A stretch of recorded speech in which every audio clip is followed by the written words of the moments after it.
اور موت کا جو مسئلہ ہے وہ مکمل اللہ تعالیٰ کے دائرہ اختیار میں ہے۔ کسی انسان کا اس سلسلے میں کوئی بس نہیں چلتا، کوئی زور نہیں چلتا۔ جو جتنی زندگی لے کر آیا ہے اللہ تعالیٰ کے حکم سے وہ اپنی سانس پوری کر کے اللہ کی بارگاہ میں چلا جائے گا۔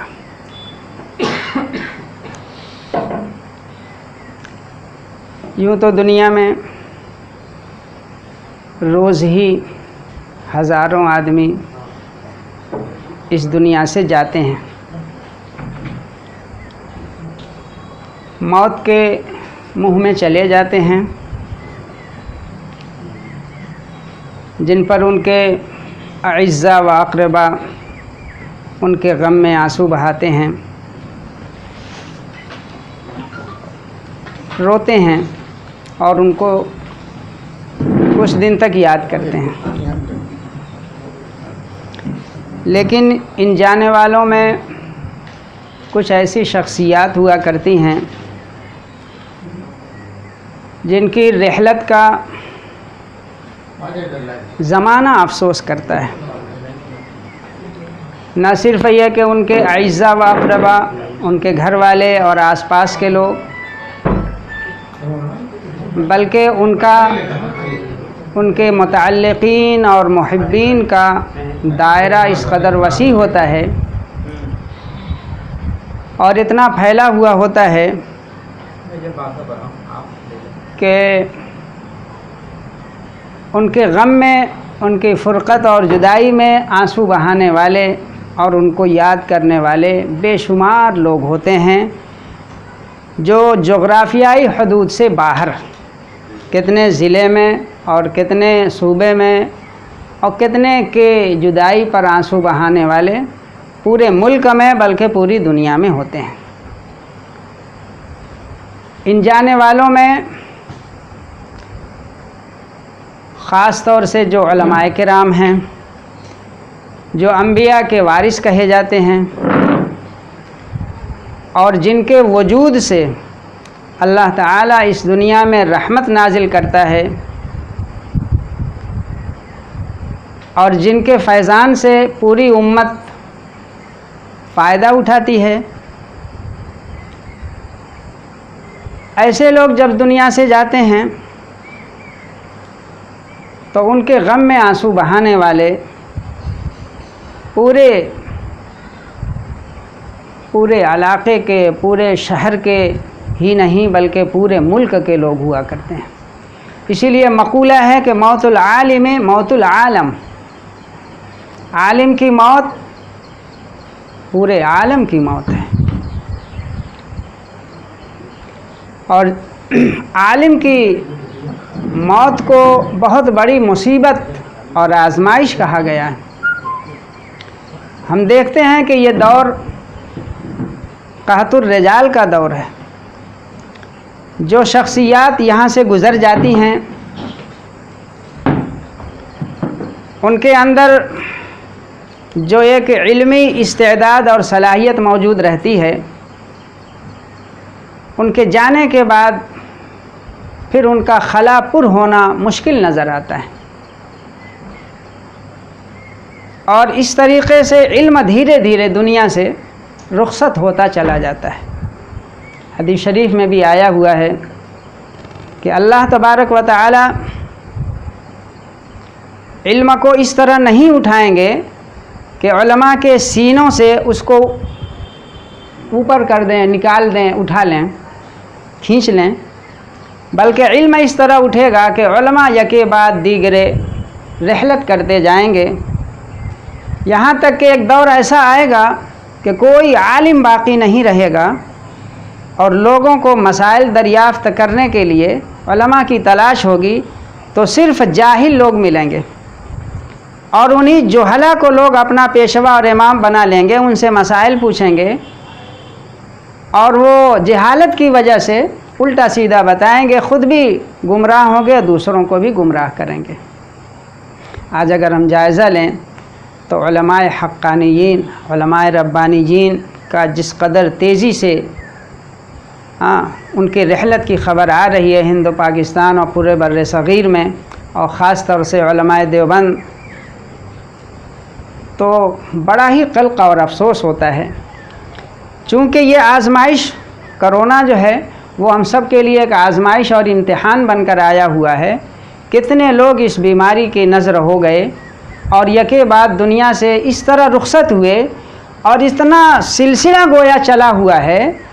کہ پھر اب کوئی نئی چیز نہیں لگتی کسی کے دنیا سے اٹھ جانے کی خبر کو جب ہم سنتے ہیں، اور کسی بڑے سے بڑے عالم کے انتقال کی خبر بھی سنتے ہیں تو جیسے لگتا ہے کہ یہ تو ایک عام سی خبر ہو گئی، آج فلاں جا رہا ہے، آج فلاں جا رہا ہے، کل فلاں جا رہا ہے۔ یوں تو موت سے کس کو رستگاری ہے، آج وہ کل ہماری باری ہے، لیکن انہی حضرات کا اگر دوسرے ایام میں انتقال ہوتا تو پھر ان کے سلسلے میں کتنے تعزیتی پروگرام ہوتے اور کتنے اخبار میں بیان جاری ہوتے اور ان کے سلسلے میں مضامین لکھے جاتے، ان کو یاد کیا جاتا۔ لیکن آج تو کس کس کو یاد کیا جائے، کس کس کا نام لیا جائے؟ اس لیے یہ طے کیا گیا، آپس میں مشورہ ہوا کہ اپنے دیوبند کے اکابر اور اس کے علاوہ ہمارے آس پاس کے ضلع میں، خاص طور سے اپنے ضلع کے حضرت مولانا نظام الدین صاحب اسیر ادروی، حضرت مولانا ابصار الحق صاحب قاسمی، اور پھر حضرت مولانا حبیب الرحمن صاحب اعظمی، حضرت مولانا استاذ محترم مولانا نور عالم صاحب خلیل الامینی، مولانا عبدالحق صاحب اعظمی، مولانا ریاست علی صاحب، مفتی سعید صاحب قاسمی، مفتی سعید صاحب پالنپوری، اور کتنے ایسے علماء ہیں جو قاری محمد عثمان صاحب منصور پوری رحمۃ اللہ علیہ، یہ لوگ ایسے بڑے تھے، امت کے ایسے ان اکابر میں ان کا شمار تھا جن کو امت کا مغز کہا جائے تو غلط نہیں ہوگا۔ آج یہ لوگ ہم سے بچھڑ گئے اور ایک سلسلہ لگا ہوا ہے، تو اس لیے طے ہوا کہ مشترکہ طور پر تعزیتی نہ صحیح، ان کے تذکرے کے لیے، ان کی خدمات کے اعتراف کے لیے، ان کے ایصال ثواب کے لیے ایک پروگرام منعقد کیا جائے جس میں علماء کرام ہوں مقامی طور پر۔ اس طرح اگر ہم ایک دوسرے کو بھلاتے چلے گئے اور ان کو نظر انداز کر دیا گیا تو پھر دوستو بزرگوں، یہ علماء کرام امت کے چراغ ہیں، ان سے امت کو روشنی ملتی ہے، نفع پہنچتا ہے، ان کے ذریعے سے بلائیں اللہ تعالیٰ موقوف کر دیتے ہیں، اور ان کی جو خدمات ہیں، جو دعائے سحر آگاہی ہے، اور جو انہوں نے اس سلسلے میں امت کو نفع پہنچانے کے سلسلے میں جو انہوں نے ان کے دل میں جو درد ہے، جو کرب ہے، اس کی وجہ سے اللہ تعالیٰ بہت سے فتنوں کو، بہت سے مصیبتوں کو روک دیتے ہیں۔ اس لیے ان علماء ربانیین کی اچھائیوں کا تذکرہ کیا جائے۔ خود حدیث شریف کے اندر آیا ہوا ہے کہ اپنے مردوں کا عیب نہ نکالو اور ان کے اندر کے نقص کو بیان مت کرو، اس سے تمہیں کوئی فائدہ نہیں، ان کو جہاں جانا ہے وہ پہنچ گئے۔ البتہ اگر ان کو یاد کرنا ہے تو اپنے مردوں کی اچھائیوں کو یاد کرو، ان کی خوبیوں کو بیان کرو۔ چنانچہ قرآن کریم میں اللہ تعالیٰ نے بصیرت کے لیے، عبرت اور موعظت کے لیے بے شمار لوگوں کا تذکرہ کیا، جن میں انبیاء کرام بھی ہیں اور امت کے نیک لوگ بھی ہیں، اولیاء اللہ بھی ہیں، اور پرانے زمانے کے نیک حضرات ہم کتنی بار سنتے ہیں، وَاضْرِبْ لَهُمْ مَثَلَ الرَّجُلَيْنِ جَعَلْنَا لِأَحَدِهِمَا جَنَّتَيْنِ، اصحاب کہف کا تذکرہ ہو یا اور ایسے نیک لوگوں کا تذکرہ اللہ تعالیٰ نے صرف اسی لیے فرمایا ہے تاکہ ہم ان کے قصوں سے ایک عبرت اور نصیحت حاصل کریں، اور ورنہ تو انبیاء کرام کے بارے میں وَاذْكُرْ فِي الْكِتَابِ اسماعیل وَاذْكُرْ فِي الْكِتَابِ، اس طریقے سے کتنے لوگوں کا تذکرہ کیا گیا۔ تو آج یہ جو مجلس منعقد کی گئی ہے وہ بھی اسی سلسلے کی ہے کہ ہم اپنے علماء کو یاد کریں، ان کی خدمات کو اجاگر کریں، اور ان سے سبق حاصل کریں کہ کس طرح انہوں نے اپنی زندگی کے بیش قیمت اوقات کو نیک کاموں میں خرچ کیا، امت کو نفع پہنچانے والے عمل میں خرچ کیا، تصنیف و تالیف میں خرچ کیا، تدریس میں خرچ کیا، اور اس کے علاوہ انجمنوں میں اور جمعیت العلماء یا اور اس طریقے کی جو سوسائٹی بنتی ہے، کس طرح رفاہ عام کے لیے بھی انہوں نے کام کیا۔ تو اس سے ہم کو ایک سبق ملتا ہے۔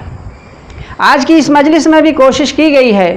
کہ زیادہ سے زیادہ علماء کرام اس میں شریک ہوں اور اپنے اپنے طور پر جن سے براہ راست تعلق تھا ان کی خدمتوں کو اجاگر کریں، ہاں، اور ان کی خدمات کو سراہیں، ان کے لیے ایصال ثواب کریں۔ دیکھیے، آپ نیک لوگوں کی جب آپ بیتیاں پڑھیں گے، ان کی سوانح پڑھیں گے، تو آپ کے دل کے اندر بھی ایک طرح سے ہلچل پیدا ہوگی کہ یار ہم کو بھی ایسا کرنا چاہیے۔ دنیا میں تو بہت سارے لوگ آئے اور چلے گئے، لیکن اللہ نے جب ہم کو علم سے نوازا ہے، ہم کو بہت ساری چیزوں سے نوازا ہے، تو ہم دنیا میں کوئی ایسا کام کر جائیں جس کی وجہ سے ہمارا دنیا میں بھی اور آخرت میں بھی اونچا مقام حاصل ہو۔ تو اس سلسلے میں یہ پروگرام منعقد کیا گیا ہے، اور کوئی بھی پروگرام جب تک کہ بغیر سرپرست اور کسی صدر کے منعقد نہ کیا جائے تو وہ پائے تکمیل تک بخوبی نہیں پہنچتا۔ اس لیے اس باوقار علمی مجلس کی صدارت کے لیے میں ایک ایسی شخصیت کا اسم گرامی پیش کرتا ہوں جو ماشاءاللہ علم کے میدان میں، تصوف کے میدان میں اور دوسرے بہت سارے میدان میں اہم کام کرنے والے ہیں اور فکر مند رہتے ہیں کہ کیسے آپس میں لوگوں کا اجتماع ہو اور ہم جو ہیں مل جل کر کے رہیں اور کوئی کام کریں ایسا جس سے تمام امت کو نفع ہو۔ میری مرادوں سے حضرت مولانا شبیر احمد صاحب مشتاق قاسمی، شیخ الحدیث جامعہ ام حبیبہ رضی اللہ عنہ سے ہے۔ امید ہے کہ آپ حضرات میرے اس انتخاب کی تائید فرمائیں گے اور حضرت مولانا اس صدارت کو قبول کر کے پروگرام کو آگے بڑھانے کی اجازت دیں گے۔ دیکھیے یہ ہے پروگرام، چلایا جاتا ہے۔ چونکہ نظامت تھی مولانا نوشاد صاحب کی، وہ ابھی ایک مہمان ہیں ان کے ساتھ، اس وجہ سے ان کے آنے میں کچھ تاخیر ہو رہی ہے۔ اس وجہ سے میں صدر صاحب کی اجازت کے بعد اب میں پروگرام کا باقاعدہ آغاز کرنے کے لیے اور اس مجلس کا افتتاح کلام